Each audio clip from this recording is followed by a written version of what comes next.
Bien-aimé dans le Seigneur, je te bénis au nom de Jésus. Aujourd'hui, nous voulions continuer la lecture de la parole de Dieu dans le livre de Actes des Apôtres, chapitre 24. Nous allons lire ensemble. Il est écrit: 5 jours après, arriva le souverain sacrificateur Ananias avec des anciens et un orateur nommé Tertulle. Ils portèrent plainte au gouverneur contre Paul. Paul fut appelé et Tertulle se mit à l'accuser en ces termes: Très excellent Félix, tu nous fais jus d'une paix profonde, et cette nation a obtenu de salutaires réformes par tes soins prévoquants. C'est ce que nous reconnaissons en tout et partout avec une entière gratitude. Mais pour ne pas te tenir davantage, je te prie d'écouter dans ta bonté ce que nous avons à dire en peu de mots. Nous avons trouvé cet homme qui est une peste, qui excite des divisions parmi tous les Juifs du monde, qui est chef de la secte de Nazareth, et qui même a tenté de profaner le temple. Et nous l'avons arrêté. Nous avons voulu le juger selon notre loi. Mais le tribun Lysias, étant arrivé, l'a arraché de nos mains avec une grande violence. En ordonnant à ses accusateurs de venir devant toi, tu pourras toi-même, en l'interrogeant, apprendre de lui tout ce dont nous l'accusons. Les Juifs appuyèrent ce réquisitoire, soutenant que les choses étaient ainsi. Après que le gouverneur lui eut fait signe de parler, Paul répondit: Sachant que, depuis plusieurs années, tu es juge de cette nation, c'est avec confiance que je prends la parole pour défendre ma cause. Il n'y a pas plus de 12 jours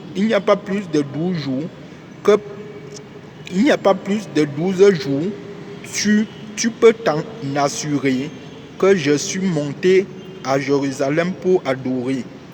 On ne m'a trouvé ni dans le temple, ni dans les synagogues, ni dans la ville, disputant avec quelqu'un ou provoquant un rassemblement séditieux de la foule. Et il ne saurait prouver ce dont il m'accuse maintenant. Je t'avoue bien que je sais Dieu de mes pères, selon la voie qu'il appelle une secte, croyant tout ce qui est écrit dans la loi et dans les prophètes, comme ils l'ont eux-mêmes eu, qu'il y aura une résurrection des justes et des injustes. C'est pourquoi je m'efforce d'avoir constamment une conscience sans reproche devant Dieu et devant les hommes. Après une absence de plusieurs années, je suis venu pour faire des aumônes à ma maison, à ma nation, et pour présenter des offrandes. C'est alors que quelques Juifs d'Asie m'ont trouvé purifié dans le temple, sans attroupement ni tumulte. C'était à eux de paraître en ta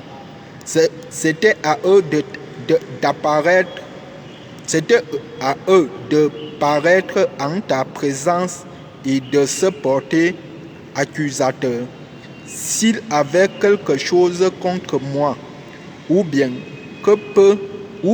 que ceux-ci déclare de quel crime ils m'ont trouvé coupable. Lorsque j'ai comparu devant le Sanhédrin, à moins que ce ne soit uniquement de ce cri que j'ai fait entendre au milieu d'eux, c'est à cause de la résurrection des morts que je suis aujourd'hui mis en jugement devant vous. Félix, qui était parfaitement au courant de ce qui concernait cette doctrine, les ajourna en disant: quand le tribun Lysias sera venu, j'examinerai votre affaire. Et il donna l'ordre au centenier de garder Paul, en lui laissant une certaine liberté et en n'empêchant aucun des siens de lui rendre des services. Quelques jours après, Félix vint avec Drusille, sa femme, qui était juive, et il fit appeler Paul. Il l'entendit sur la foi en Christ, mais comme Paul discourait sur la justice, sur la tempérance et sur le jugement à venir, Félix, effrayé, dit: pour le moment, retire-toi. Quand j'en trouverai l'occasion, je t'appellerai. Il espérait en même temps que Paul lui donnerait de l'argent. Aussi l'envoyait-il chercher assez fréquemment pour s'entretenir avec lui. 2 ans s'écoulèrent ainsi, et Félix eut pour successeur Porcius Festus. Dans le désir de plaire aux Juifs, Félix laissa Paul en prison. Amen. Bien-aimés dans le Seigneur, ça c'est la parole de Dieu. C'est la parole que Dieu nous a réservée en ce jour. Et notre question sera la suivante: comment faire pour s'approprier des actions qui se trouvent dans Actes des Apôtres chapitre 24. Bien-aimés dans le Seigneur, lorsque j'ai lu ce chapitre, j'ai souligné autant d'actions que nous devions mettre en pratique en ce jour. La première action, la Bible me dit, au verset 12, la Bible dit: on ne m'a trouvé ni dans le temple, ni dans les synagogues, ni dans la ville, disputant avec quelqu'un. Amen. Bien-aimés dans le Seigneur, la première action ici que nous devions mettre en pratique, nous ne devions plus disputer les disputes qui n'ont pas de sens. Alléluia. Bien-aimés dans le Seigneur, beaucoup aujourd'hui se mettent en discussion pour ne pas avoir une bénédiction, pour ne pas avoir un profit sur la discussion. Bien-aimés dans le Seigneur, aujourd'hui, lorsqu'on parle même de la vérité, de la parole de Dieu aux gens, ils se mettent à discuter. Ils se mettent à discuter et à la fin, ils n'ont retenu rien de toute cette dispute. Bien-aimés dans le Seigneur, ça peut être que tu es celui-là qui aime discuter lorsqu'on te parle de Dieu. Lorsqu'on te parle de la bonne nouvelle, tu te mets à discuter. Tu te mets à dire que non, ce sont les écrits des hommes, c'est ceci, c'est cela. Bien-aimé dans le Seigneur, tu dois arrêter les disputes qui ne servent à rien. La Bible me dit que ça ne sert à rien de t'opposer à Dieu. Tu ne peux pas t'opposer à Dieu. Arrête de discuter lorsqu'on te parle de la vérité. Ça, c'est l'action que tu dois mettre en pratique en ce jour. Une autre action, il dit qu'on ne lui est trouvé dans le temple en train de discuter avec personne ou provoquant un rassemblement séditieux. Alléluia. Bien-aimé dans le Seigneur, un rassemblement séditieux. Qu'est-ce qu'un rassemblement séditieux. Un rassemblement séditieux, c'est un rassemblement pour amener les gens à la séduction. C'est un rassemblement qui se met en révolte contre l'autorité divine, contre la parole de Dieu. Bien-aimé dans le Seigneur, il dit qu'on ne lui est pas trouvé en train de provoquant les rassemblements pour séduire les hommes. Alléluia. Aujourd'hui, nous trouvons beaucoup de personnes qui font des rassemblements pour séduire les gens. Des rassemblements qui se mettent en révolte contre l'autorité de Dieu, contre la parole de Dieu.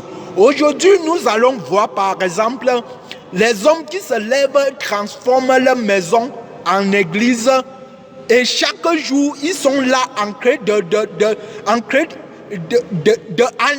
les gens, de prendre l'argent aux hommes pour dire qu'ils sont en train de faire l'œuvre de Dieu.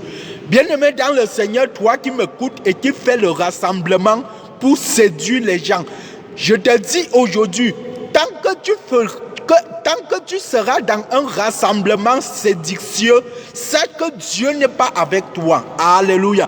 Même si tu opères les miracles, sache que ces miracles ne viennent pas de Dieu. Tant que tu fais des rassemblements pour séduire les hommes, sache que tes miracles ne viennent pas de Dieu. Tu ne dois plus faire des rassemblements pour séduire des gens. C'est l'action que tu dois mettre en pratique aujourd'hui. Beaucoup font des rassemblements parce qu'ils veulent séduire les gens, parce qu'ils veulent arnaquer les gens, ils veulent escroquer les gens. Tu vois certaines églises où on se rassemble tous les jours dans le but d'arnaquer les gens, dans le but de retirer l'argent dans les poches des hommes. Bien-aimé dans le Seigneur, tu ne dois plus faire des rassemblements pour séduire des hommes. Une autre action que nous devions mettre en pratique. La Bible me dit, je t'avoue bien que je sais Dieu. Bien-aimé dans le Seigneur, est-ce que tu sais Dieu? Regardons ici l'orthographe de Dieu. Dieu s'écrit avec grand D et non avec petit d. Beaucoup de personnes aujourd'hui écrivent le nom de Dieu avec petit d. Hormis cela, Dieu ici n'a pas X. Beaucoup de personnes écrivent Dieu avec X. Je me demande c'est quel genre de Dieu. Est-ce qu'il y a plusieurs dieux? C'est la question que je me pose, bien-aimé. Lorsque tu écris Dieu avec X ou lorsque tu écris Dieu avec petit d, c'est quel Dieu que tu écris? Est-ce que c'est le maître suprême que tu écris? Est-ce que c'est ce Dieu-là? Je m'interroge, bien-aimé. Bien-aimé dans le Seigneur, je sais Dieu. Est-ce que tu sais Dieu? Si oui, quel est le Dieu que tu sais? Bien-aimé dans le Seigneur, beaucoup de personnes disent servir Dieu, mais servent le Dieu des idoles. Servent le Dieu qui n'est pas suprême. Servent le Dieu qui ne peut pas leur sauver. Bien-aimé dans le Seigneur, la question que je veux te poser, quel est le Dieu que tu sais? Est-ce que tu sais le Dieu qui a créé la terre, le ciel et les eaux, ainsi que tout ce qui y habite? Est-ce que tu sais le Dieu là? Quel est le Dieu que tu sais? La Bible dit ici qu'il faut servir le Dieu qui a fait la terre, le ciel et les eaux. Est-ce que tu sais ce Dieu là? Bien-aimé dans le Seigneur, c'est l'action que tu dois mettre en pratique aujourd'hui. Peut-être que tu servais le Dieu des idoles. Tu servais le Dieu qui ne peut rien faire. Tu servais peut-être les images. Tu servais peut-être les crânes de ton père. Peut-être que tu servais les dieux de ton village. Bien-aimé dans le Seigneur, tu dois servir le Dieu qui a créé le ciel et la terre, et non le Dieu des crânes. Tu ne dois pas servir le Dieu des idoles, des idolâtres. Bien-aimé, le Dieu que nous servons est un Dieu vivant, est un Dieu miséricorde. Tu dois servir le Dieu avec grand D, et le Dieu qui n'a pas X à la fin. Le Dieu qui a X à la fin, ce sont les faux dieux. Ce ne sont pas les dieux vivants, ce sont les dieux morts. Bien-aimé dans le Seigneur, c'est l'action que tu dois mettre en pratique, servir le Dieu vivant. Une autre action, la Bible dit, je t'avoue, bien que je sais le Dieu, croyant tout ce qui est écrit dans la loi. Alléluia. Bien-aimé dans le Seigneur, une autre action à mettre en pratique aujourd'hui, c'est croire à tout ce qui est écrit dans la loi. Tout ce qui est écrit dans la loi, tu dois croire. Bien-aimé dans le Seigneur, les hommes ne croient pas aujourd'hui à ce qui est écrit dans la loi. Ce qui est écrit dans la loi, c'est ce qui est écrit dans ce livre. Est-ce que tu crois à ce qui est écrit dans la loi du Seigneur Jésus-Christ? Bien-aimé, peut-être que tu ne croyais pas. Aujourd'hui, je te dis que si tu veux progresser, tu dois croire à ce qui est écrit dans la loi de Dieu. Bien-aimé dans le Seigneur, une autre action. La Bible dit, ayant en Dieu cette espérance, comme ils l'ont eux-mêmes, qu'il y aura une résurrection des justes et des injustes. Bien-aimé dans le Seigneur, une autre action, c'est la résurrection. Bien-aimé dans le Seigneur, si toi, tu dis que Jésus-Christ est ressuscité, il est mort et il est ressuscité, tu dois croire aussi à la résurrection des justes et des injustes. Bien-aimé dans le Seigneur, je veux te dire ce matin que tous ceux qui sont morts, que ce soit les justes, que ce soit les injustes, tous vont ressusciter, tous auront une résurrection et tous vont passer au jugement de Dieu. Bien-aimé dans le Seigneur, aujourd'hui, je pose souvent la question aux hommes de savoir, lorsque tu vas mourir, s'il s'agit que tu meurs aujourd'hui là, tu dois partir en enfer ou tu dois partir au paradis. Beaucoup ont de la peine à répondre à cette question. Beaucoup ne savent pas s'ils vont aller au paradis ou ils vont aller en enfer. Bien-aimé dans le Seigneur, c'est la question que toi-même, tu vas te poser. S'il s'agit que le Seigneur t'enlève maintenant sur cette terre, quelle sera ta place au ciel? Tu dois partir en enfer ou bien tu dois partir au paradis? C'est la question que tu dois te poser. C'est pourquoi, bien-aimé, aujourd'hui, les hommes ont de la peine à refuser de mourir. Les hommes ont de la peine de fuir la mort. Alléluia. D'accepter mourir, les hommes ont de la peine parce qu'ils ne connaissent pas leur sort après leur mort. Bien-aimé dans le Seigneur, la Bible dit qu'il y aura une résurrection des justes et des injustes pour aller au jugement de Dieu. Si tu étais dans la justice de Dieu, tu dois aller au paradis. Mais si tu étais dans le camp du diable, tu dois aller en enfer. Bien-aimé dans le Seigneur, cesse de dire que tu crains Dieu, tu ne dois pas être jugé. Tu dois être jugé après ta mort. Quelle qu'en soit ta relation avec Dieu, tu dois être jugé. C'est l'action que tu dois mettre en pratique. Croire à la résurrection des justes et des injustes. Une autre action, lorsque tu as cru à la résurrection des justes et des injustes, la Bible dit, c'est pourquoi je m'efforce d'avoir constamment une conscience sans reproche devant Dieu et devant les hommes. Bien-aimé dans le Seigneur, lorsque tu sais qu'il y a une résurrection des justes et des injustes, tu dois avoir une conscience. Tu dois avoir une conscience. Tu dois avoir une conscience sans reproche devant Dieu et devant les hommes. Alléluia. Pour ne pas être en enfer, tu dois avoir une bonne conscience devant Dieu et devant les hommes. Ça, c'est une autre action que tu dois mettre en pratique. Avoir une bonne conscience devant Dieu et devant les hommes. Un autre point, la Bible dit, et il donna l'ordre aux centeniers de garder Paul en lui laissant une certaine liberté et en n'empêchant aucun des siens de lui rendre des services. Bien-aimé dans le Seigneur, peut-être que tu es celui-là qui n'aime pas accorder les services aux autres. Tu n'aimes pas accorder les services à ceux-là qui sont autour de toi. Bien-aimé dans le Seigneur, ça c'est ce que je veux appeler ici la calomnie. Tu n'aimes pas accorder les faveurs aux autres. Regardons ici. Félix a dit au centenier de ne pas permettre qu'on rende service à Paul. Il a calomnié Paul auprès du centenier. Bien-aimé dans le Seigneur, même au ciel, nous allons voir Satan a calomnié Dieu auprès de Ève. Satan a calomnié Dieu. Il a dit à Ève ce que Dieu n'a pas dit pour calomnier Dieu. Ici,